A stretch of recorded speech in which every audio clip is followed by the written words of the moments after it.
Почитувани граѓани, почитуван председателе, почитувани пратеници, почитувани предложени заменици министри, почитувани представници на медиумите, ми представува чест и задоволство што на истекот на првиот месец од изборот на новата влада повторно сум во центарот на демократијата во собранието со цел да го заокружиме кадровското доекипирање на владата. Денес пред вас ја барам довербата за избор на нови заменици министри. Останувам доследен на мојот принцип за предлагање на компетентни, работливи и личности со интегритет на овие важни позиции. Биографиите и минатиот труд на кандидатите се на увид пред вас и пред целата јавност и уверен сум дека сите ја имаат потребната мотивација посветено да се вложат во имплементацијата на владината програма која вие ја поддржавте. Сакам уште еднаш да повторам дека врвен приоритет останува ефикасното и одговорно владење со фокус на решавањето на клучните проблеми кои ги засегаат граѓаните. Верувам дека го делите моето објективно мислење дека владата оствари и покажа одличен старт во овој процес. Сите преземени и најавени обврски, согласно роковите и приоритетите ги започнавме, а дел и веќе решивме. Во помалку од еден месец имаме високо динамично темпо на работа, во која единствено барам резултати и целосна посветеност кон решавање на проблемите на граѓаните. Во услови на европска енергетска криза направивме се да ги облажиме ценовните шокови врз граѓаните и драго ми е дека во тоа успеавме. Сите граѓани добиваат поддршка и растот на цената на електричната енергија е најнизок во регионот. Не дозволивме нарушување на снабдувањето на топлинската енергија во Скопје. Граѓаните треба да бидат спокојни, бидејќи владата и понатаму ќе спроведува директни и позитивни мерки за нивна енергетска поддршка. Го започнавме процесот на енергетска транзиција и наскоро ќе ги доставиме конкретните законски решенија за масовно и либерализирано инвестирање во извори од обновлива енергија. За прв пат ќе воведеме можност секое домаќинство да биде производител на електрична енергија за сопствени потреби, но и за размена и продажба на енергијата. Многу скоро ќе обезбеди и директна финансиска поддршка за енергетски инвестиции во приватниот сектор, како предуслов за енергетска трансформација на вкупната економија. Целосно и директно го забрзуваме процесите за имплементација на инфраструктурните проекти, пред се во делот на коридорот 8 и коридорот 10, како и во делот на магистралните патишта.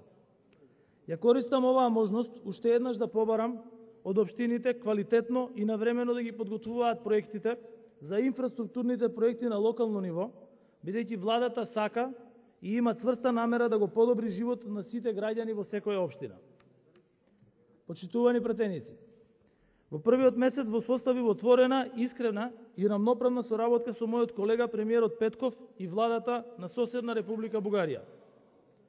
Нашите билатерални разговори за динамизирање на економската соработка, добро соседството и соработката продолжуваат и понатаму.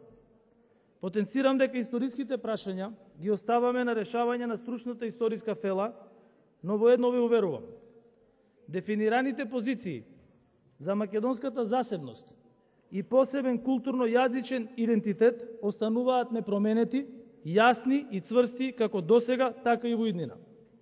И јас и сите граѓани немаме дилеми за тие прашања.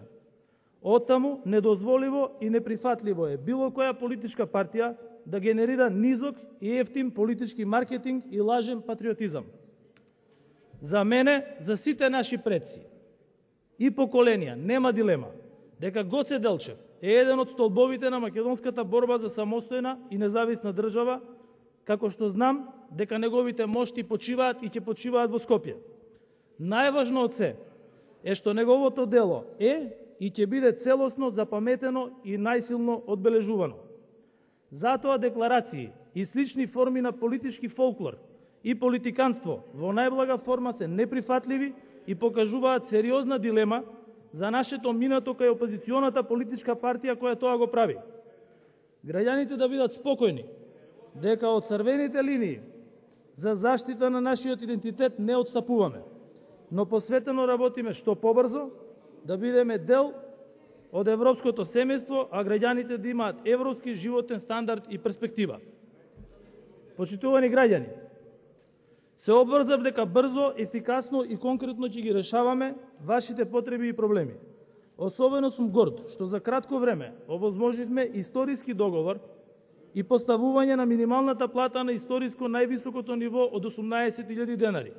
Уште поважно, минималната плата и понатаму ќе расте на одржлив начин. Тоа го постигнавме затоа што спроведовме отворен, рамноправен и јасен процес на разговори и со синдикатите и со работодавците. Владата успеа да постигне договор кој ги поддржува сите страни. Тоа е вистински начин за работа, да се успее во решение кое е добро за сите. За помалку од еден месец покажавме како се работи брзо, ефикасно, квалитетно и одржливо. Како што најавив, продолжуваме и со разговори за создавање на подобар начин за усогласување и пораст на пензиите, како примарен начин за поддршка на нашите заслужени пензионери. Продолжуваме и со задржување на ценовната стабилност, преку ограничување на цените на основните производи и преку системски одговор на надворешните инфлаторни влијанија. Нашата цел е и во услови на економска криза да ја задржиме и зголемиме куповната моќ на граѓаните, бидејќи тоа е основната цел да се грижиме за сите во државата. Сакам да потенцирам дека конкретно и силно ќе ја зајакнеме борбата против криминалот и корупцијата, за да имаме правна држава за сите без исклучок. Сосема на крајот, сакам да се обратам и на кандидатите на заменици министри, за кои ја барам вашата доверба. Почитувани идни колеги, ве предложив за многу важна позиција во владиниот тим. Јас лично најдобро знам колку е важна вашата позиција. Вие денес добивате високи обврски и одговорности да работите за нашите граѓани. Повторувам, не права, туку обврски и одговорности. Како што барам од сите министри, така барам и очекувам ефикасно, навремено и честно да ја вршите и вие вашата работа. Впрочем, тоа е обврска на секој владин службеник. Затоа не правам компромиси, не правам исклучоци и оправдувања.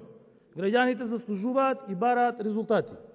Во воведното експозе реков дека не правам селекција на луѓето по партиска, етничка, родова или друга субјективна линија. Давам поддршка само за личности кои работат вредно и посветено. Со силата на знаењето, со силата на мотивацијата и со желбата да помогнат и постигнат резултати. Никогаш со силата на позицијата која имаат.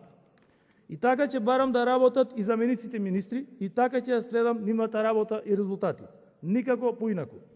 Сакам да ги уверам сите граѓани дека владиниот тим посветено и одговорно ќе продолжи да работи. Ве уверувам и сакам заедно да го споделиме оптимизмот и вербата за подобро време.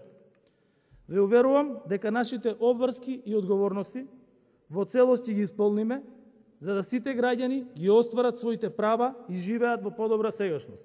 Да живеат граѓаните, да живее Република Северна Македонија.